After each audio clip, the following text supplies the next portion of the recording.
What is going on, YouTube? So coming back today with my next NBA mock draft, and probably the one I'm most excited about, for one, because the NBA draft lottery just ended, and for two, this is going to be my final first round mock draft. So the results of the entire mock draft will be in the description below. Obviously, my mock draft is going to be a little bit adjusted compared to what the lottery has. The lottery went almost exactly as expected. But still, at least the order is somewhat set now, as set as it's going to be until the end of the conference finals and then the finals, if no other trades go down, which they probably will. But anyway, go ahead and start with the number one pick, which goes to the Philadelphia 76ers, I'm sure as most of you guys are aware. And I have them taking the power forward out of Duke, Brandon Ingram. So Ingram to me will be the most valuable player out of this NBA draft. Ingram is a guy that is extremely talented on the offensive end of the floor. He's got a 7'4" wingspan. He's already pretty big height-wise. He needs to put on some weight. That's one of the biggest knocks against him. He's a great shooter, and he'd give the 76ers either a small forward or power forward to be able to move forward with. Now, Ingram is a much better shooter than Simmons. They are obviously pretty vastly different players. But I do think Ingram is, I wouldn't say maybe not the best player in this draft, but maybe the best suited for the 76ers. So at number 2, I have the LA Lakers taking the power forward out of LSU, Ben Simmons. Now, the Lakers they're not really truly lacking a true distributor right now, but they're missing a guy that can just take over a game as a facilitator and just as a person who can go to the rim. And Ben Simmons is that guy. To be honest, D'Angelo Russell, up and down year, a guy that still probably will be able to build around. This is a team that will be building around the current pieces of Julius Randle, D'Angelo Russell, and Jordan Clarkson. Jordan Clarkson, a pretty good shooter. D'Angelo Russell, again, up and down season, but has potential as a distributor and a shooter. And then also Julius Randle has potential as an interior scorer and already a good rebounder. So Ben Simmons, again, adds a piece to that lineup that could make that a very dangerous young lineup. So in number 3, I got the Boston Celtics selecting the power forward from, I believe, Croatia. I gotta look that up right quick. But Dragan Bender. Now, Dragan Bender is Bosnian Bosnian player. So the 18-year-old is a player with maybe one of the highest upsides of this NBA draft. He will be somewhat of a long-term project, but after the success of Kristaps Porzingis and the Celtics being in need of, I wouldn't say they do need a superstar, but they need a great guy down low that can be, they can just be an absolute force to be reckoned with to be able to balance out that very heavy backcourt of skilled players. So at number 4, I got the Phoenix Suns selecting the power forward out of Marquette, Henry Ellenson. So Ellenson is a guy with a skill set very tailored toward today's NBA. He can play stretch 4. He's a guy that can get up and down the floor very well. He plays very well in transition. And the Suns need a guy who can help Eric Bledsoe, help Brandon Knight, be able to push that pace a little bit. The Suns are going to need a new center. Or power forward. He's a guy that can fit in at the 4 or the 5, and I could see him fitting in at the 4 very well. And I think he won't. I don't think he'll end up making it out of the top 10. And teams that need bigs early are probably going to look to him if Dragan Bender's off the board. So at number 5, I got the Minnesota Timberwolves selecting the point guard and shooting guard out of Kentucky, Jamal Murray. The Timberwolves are in need of shooting. They need a guy alongside Ricky Rubio that can help, I'd say, stretch the floor for guys like Andrew Wiggins, Karl Anthony Towns, Zach LaVine. And being able to have a rotation in the backcourt of Zach LaVine, Jamal Murray, and Ricky Rubio makes that team a very dangerous team to contend with. The missing piece, like I said, is shooting to space the floor and a guy that just can put up points in bunches. because they have one of the guys that's just the future of the NBA in Karl Anthony Towns, another guy in Andrew Wiggins that again has just enormous potential, and then obviously Ricky Rubio and Zach LaVine make up a pretty talented backcourt. So at number 6, I have the New Orleans Pelicans selecting the point guard out of Providence, Kris Dunn. So Pelicans are in a weird situation right now after the season ended because they were expected to make a jump into being one of the more competitive teams in the Western Conference after making the playoffs in 2014. They were expected to, or 2014, 2015, again, expected to make a bigger push. This year seemed like everything would be able to fall into place. Obviously, it did not. This is a team in need of some help in the backcourt. A center is a center or a guy to play, center or power forward, basically a big to play alongside Anthony Davis is a pretty big need, but it's just hard to rely on Drew Holiday. Ryan Anderson had a big year. Tyreek Evans is good, but again, injury troubles. Anyway, I think this makes a lot of sense. Kris Dunn's going to be an elite defensive player. If he can develop a little bit more on the offensive end of the floor, this will be by far the best two-way point guard in this draft. And again, provide the Pelicans with another weapon, another building block with Anthony Davis to be able to help the Pelicans finally make a run in the West. So at number 7, I have the Denver Nuggets selecting the small forward out of Cal, Jaylen Brown. I've mentioned this multiple times. I really like what Jaylen Brown brings to the table for whoever drafts him. He's an athletic freak. He's a monster. If he can be a little bit more consistent and iron out some of his scoring, some of his weird scoring patterns, like I said, just goes back to the consistency thing, then, again, whatever team drafts him will get a stud. Now, the Denver Nuggets are in need of players, I would say, that aren't point guards. The Denver Nuggets are a team that's struggling right now to even stay afloat in the Western Conference. They're probably set right now, like I said, at point guard, at power forward, and they don't really need a center with Jusuf Nurkic and Nikola Jokic. They're probably fine for the time being. So, shooting guard, small forward, that area is definitely their biggest need. They're very thin at that point, or at that position. They drafted Emmanuel Mudiay last year to be able to be the future point guard. And as long as Kenneth Faried, like I said, in that center rotation can stay intact, then moving forward with a guy like Jaylen Brown, they'll be able to at least start putting together a complete lineup that can at least be respected in the West. So at number 8, I have the Sacramento Kings selecting the shooting guard out of Oklahoma, Buddy Hield. Sacramento Kings are a team that it's hard to figure out what direction they're going in right now. A team with a lot of talent on their roster. Can't seem to find the right coach, the right combination for just longevity of team chemistry. And I think the place to start for them is finding a shooting guard. It is very enticing to see a lineup that includes Rajon Rondo, Buddy Hield, and DeMarcus Cousins. That's a lot of talent. That's a lot of offensive ability. That's a guy that can distribute, a guy that can post up and really play anywhere on the floor with DeMarcus Cousins, and also a guy that's just a pure shooter and scorer in Buddy Hield. If he is available at the 8, then I think Sacramento Kings have to take him. And Buddy Hield seems like a solid locker room guy, a guy that will be able to maybe help out the team chemistry issues on that team for a little bit. At number 9, I got the Toronto Raptors selecting the power forward out of Washington, Marquese Kris. I like this pick. The Raptors need a stretch 4. Patrick Patterson's all right. I don't think he's a starter, though. They're pretty set at the center position if they do end up keeping Valanciunas and Bismack Biyombo after the season. Biyombo's been stepping up big in this postseason, and I believe he is a free agent, but probably will command a little bit more money this offseason. Not sure if he will stay in Toronto, but either way, the Toronto Raptors need a stretch 4.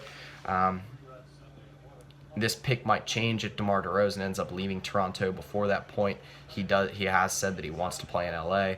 Again, not sure if that's going to happen, but I think the Raptors' first need is a power forward.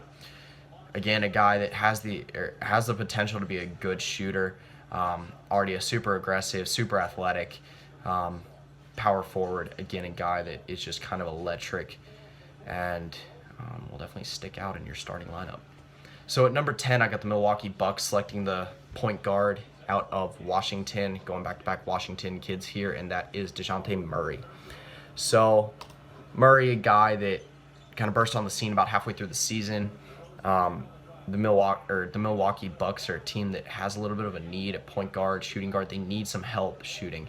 Dejounte Murray, a guy that has the potential to be a good shooter in the NBA.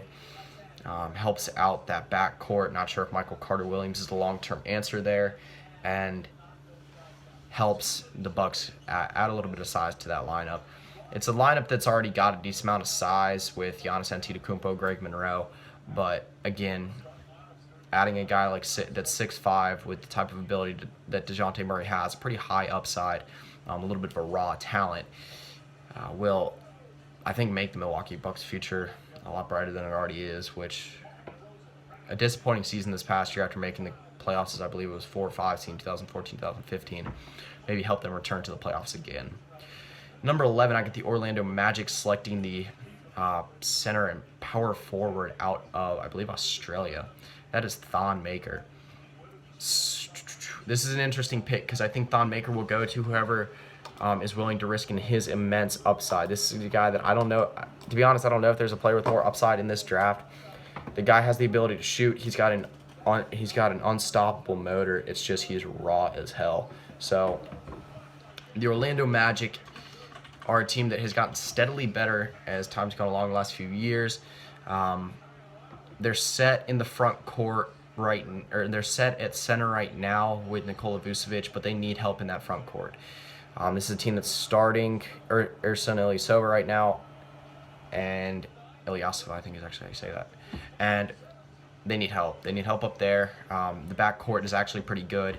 Elfrid Payton, Victor Oladipo, Mary Hazonia, Brandon Jennings, even Shabazz Napier. They got depth back there. And if they can add another big, add a guy with just such immense upside like Thon Maker, few years, that might help that team be even better. Number 12, I got the Utah Jazz selecting the, I believe, small forward out of Turkey, and that's Furkan Korkmaz.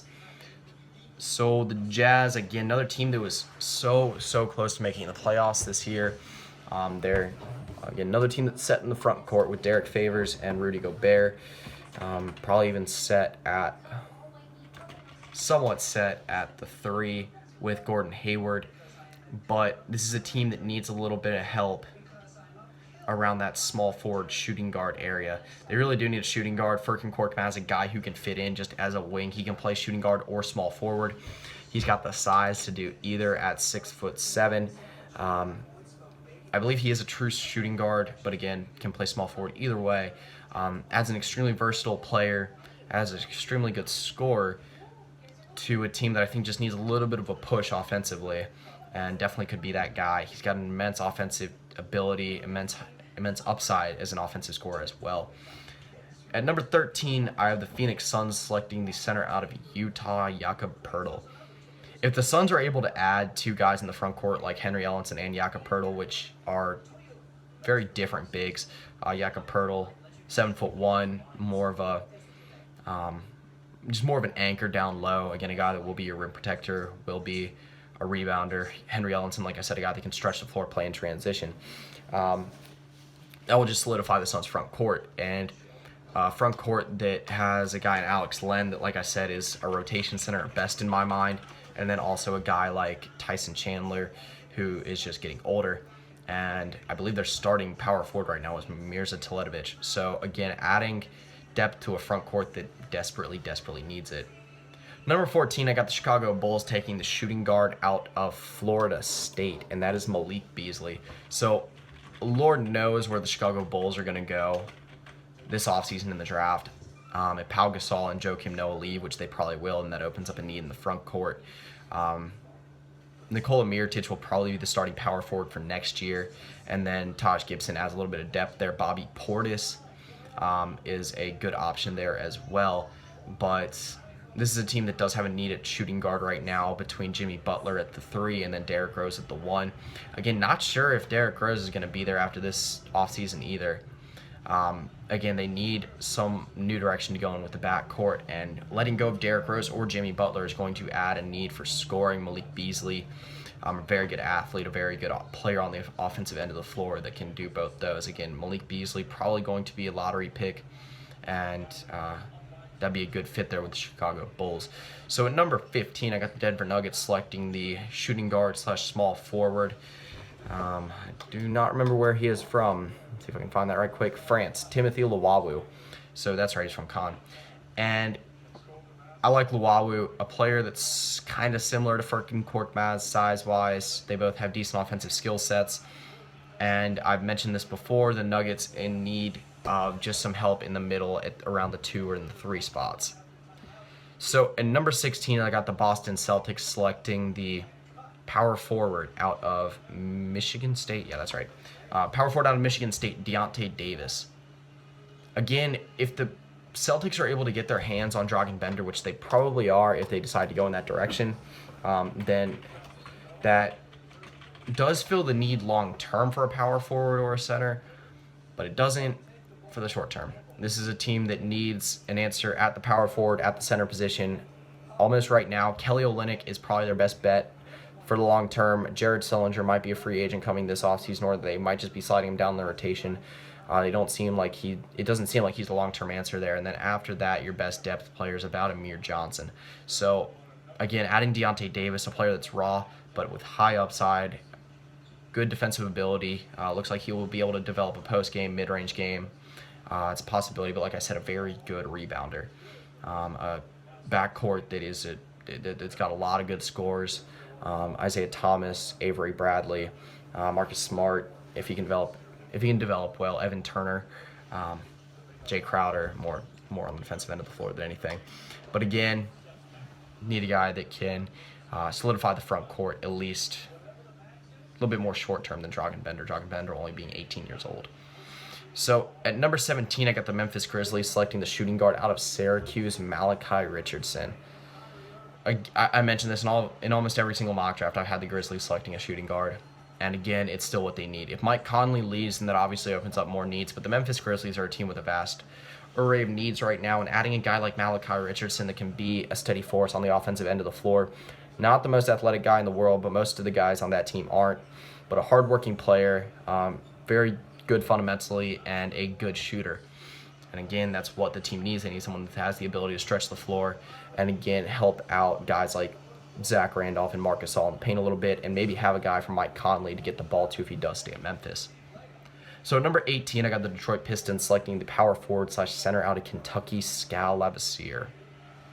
So really the biggest need for the Pistons right now is a guy to play alongside Andre Drummond that can take some of the pressure off. Obviously, Andre Drummond just needs to take some of the pressure off himself by becoming an improved free throw shooter, but that's a separate subject. This is a team right now that's probably set at point guard, definitely set at point guard with Reggie Jackson. Small forward, long term, they're probably set between Stanley Johnson and Tobias Harris. Shooting guard and power forward are the two needs that jump out. Marcus Morris has been a good option. He could still be a good option in the rotation. And then KCP right now kind of filling that shooting guard spot. So the Pistons, like I said, can look in two directions. But to me, if they can get a guy like Labissiere that can go on aside Andre Drummond and be just two forces to really contend within the paint, then I think that'd be a very, very good team. Obviously, they got to avoid the same problem they had before between Greg Monroe, Josh Smith, and Andre Drummond. But I don't think that's going to be a problem. Like I said, the rest of the lineup is smaller now. So I think that is a somewhat intriguing possibility. At number 19, I got the Denver Nuggets selecting the point guard out of Kentucky, Tyler Ulis. So again, selecting back-to-back Kentucky players. The Denver Nuggets, they have so many first-round picks that eventually it's just going to become like a best player available sort of thing. And like I said, while they are set at point guard more than most positions, I believe Ulis could be a guy that could be very valuable in the rotation. Would probably fit in ahead of DJ Augustine, and be a solid backup to Emmanuel Mudiay. Who knows, maybe a long-term insurance policy if Emmanuel Mudiay does not turn out well. So at number 20, I got the Indiana Pacers selecting the power forward / center out of Kansas, Cheick Diallo. So Cheick Diallo had a very solid combine. Did not have much of an opportunity to show what he could do at Kansas. Didn't get a whole lot of playing time. Seemed like him and Carlton Bragg just didn't get much of an opportunity at Kansas because there were other guys, most notably Perry Ellis, in the rotation ahead of them. Pacers are most likely going to be in need of a center or power forward if Ian Mahinmi leaves. And being a Pacers fan, I'd say there's probably about a 50% chance he does leave. And this is kind of anticipating that need or that hole being opened. And then being able to add another solid young guy opposite Miles Turner that can stretch the floor a little bit but also be a solid player in the post would be a pretty lethal combination. This is a team that's pretty much set in the backcourt. Paul George, this would also keep Paul George from playing the 4. Keep playing the 3 where he fits in best. Pretty much set at the 1 and the 2 between George Hill, Ty Lawson, Rodney Stuckey, CJ Miles. They got a good little rotation back there too. So at number 21, I got the Atlanta Hawks selecting the power forward out of UNC, Bryce Johnson. The Atlanta Hawks are a team that who knows what they need this offseason. This is a team that right now does not need any help in the front court, but if Al Horford leaves, which he probably will, and that opens up a need in the front court. I don't know if they could run a rotation with Bryce Johnson and Paul Millsap playing at the 4 and the 5. If they could, and play a little bit of small ball, that could be intriguing considering the options they have all over the court. They do have a need at shooting guard. But again, I think this could be more of a best player available sort of thing. Bryce Johnson, a guy who can stretch the floor, be an effective scorer, probably wherever he goes. He is a polished player, got better almost every single year at UNC, and was one of the best scoring threats in the front court, and was double-double machine this year. So move on to number 22, and I have the Charlotte Hornets selecting the center out of UNLV, Steven Zimmerman. I mentioned this before. I don't know why Hornets really like selecting white centers, and if Al Jefferson does leave, and there's a good chance he does, again, opens up a need in the front court. Frank Kaminsky, not a guy that's going to be able to be a big league center. He's probably going to fit in as a 4, more as a stretch 4 in the NBA. He had his moments this year, especially in the playoffs. Showed up big in some moments against Miami Heat. But again, adding more depth in the front court isn't anything that would really hurt the Charlotte Hornets. So at number 23, I got the Boston Celtics selecting the shooting guard / small forward out of Michigan State, Denzel Valentine. So besides Jay Crowder, the Celtics really don't have much in the way of 2s and 3s, like true 2s and 3s. Like I said, Jay Crowder, good. He's a good starting option. But you look up and down the roster, Evan Turner, not a starting quality 3 in the NBA, more of a 6th or 7th man in the rotation. And then really they've had to play Marcus Smart, Avery Bradley, and Isaiah Thomason, who are all pretty much true point guards. They've had to play them all as 1s or 2s this year, Isaiah Thomas most notably being a 1 this year. So adding Denzel Valentine adds a guy with a little bit of experience, won the AP National Player of the Year award, a good offensive player, smart player, a little bit of a defensive liability, but one of the more gifted players on the offensive end of the floor, one of the more polished players on the offensive end of the floor as well in this draft. So at number 24, I got the Philadelphia 76ers selecting the power forward out of Providence, Ben Bentel. I like this fit. One reason is because the Sixers don't ever select backcourt players early, it seems. I think that Ben Bentel has seen a tremendous rise in his draft stock. To be honest, I could see a draft and trade scenario here, but I don't know. I just see the Sixers selecting him. I just see the Sixers selecting a power forward here. That's just kind of my thinking. But at number 25, I got the LA Clippers selecting the small forward out of Baylor, Torrent Prince. LA Clippers have anything but a long-term thing set at the 3 right now with Paul Pierce. Torrent Prince, a guy that is a well-rounded player. He's a good rebounder. He's not an athletic freak by any means, but he's got a decent shooting ability. He's good on the defensive end of the floor. He's a decent free throw shooter, gets to the line a pretty good amount, and he's pretty polished on both ends of the floor. He's just a good role. In my mind, he will be a good NBA role player. You pretty much know what you're going to get, and it's a pretty safe pick. So at number 26, I have the Philadelphia 76ers selecting the shooting guard out of Vanderbilt, Wade Baldwin. Actually, shooting guard / point guard. Now, this one is the one where I think that they can actually move forward with Wade Baldwin, an extremely gifted player when it comes to athleticism and wingspan, obviously, with like a 6'11", 7-foot wingspan. freakishly large for a guy that's like 6'2", 6'3". So good shooter. Like I said, good athleticism. He can get to the rim. And a guy that I think the Sixers could actually move forward with after this draft. They decide to actually like put together a decent season. So at number 27, I got the Toronto Raptors selecting the shooting guard out of Michigan, Kris LeVert. Again, this is banking on the fact that DeMar DeRozan leaves Toronto. If he does, they can replace him with just another shooter. Again, a guy that hopefully can stay healthy, a guy that's very good healthy, but also a guy that's ran into massive injury problems. But again, one of the better true scorers in this draft. At number 28, I got the Phoenix Suns selecting the shooting guard / small forward out of St. Joseph's, DeAndre Bembry. So Bembry can go anywhere from number 30 to number, I think, 12 in this draft. He had a tremendous draft combine, but sometimes those stocks cool off. Again, his stock has been rather hot the last couple days. And a guy who's a very good scorer. He's very athletic and didn't really get exposed until the NCAA tournament, but adds a very good player that can play the 2 or the 3 to the Phoenix Suns roster. If you go up and down this draft, this would mean the Phoenix Suns draft Henry Ellenson, Jakob Poeltl, and then make sure they don't have any. Yeah, and then that would be the third pick that they have in the first round. Again, I don't think they're going to draft 3 players in the front court. They obviously, if they have 3 first-round picks, they could use a little bit of help in the back court as well. And again, I mentioned that they don't have that many options at the 2 or the 3 right now. Normally stretch out. Well, they do have Devin Booker, but they don't have too many options really outside of him at the 2 or the 3. I believe their starting small forward was PJ Tucker. Correct me if I'm wrong, but again, need another option there.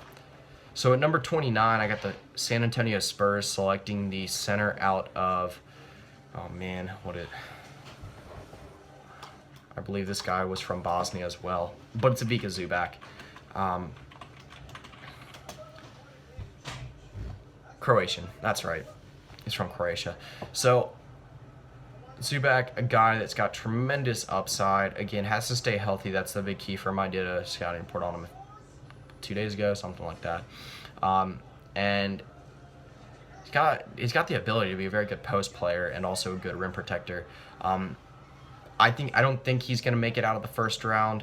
For some reason in my mind, I feel like it's either going to be him, Joe Key, or Ante Zizic, 3 centers that do have high upside, but again, not a whole lot of exposure over here in the U.S. and all guys rather young, so not a whole lot of media exposure any way you look at it. Again, Spurs are going to be a team that's going to be thin at the front court after this year. Probably Tim Duncan is most likely retiring after the season if he doesn't. Obviously not the same Tim Duncan he was 3-4 years ago. And then they don't have David West. Basically all their bigs outside of LaMarcus Aldridge were very, very ineffective against the Thunder.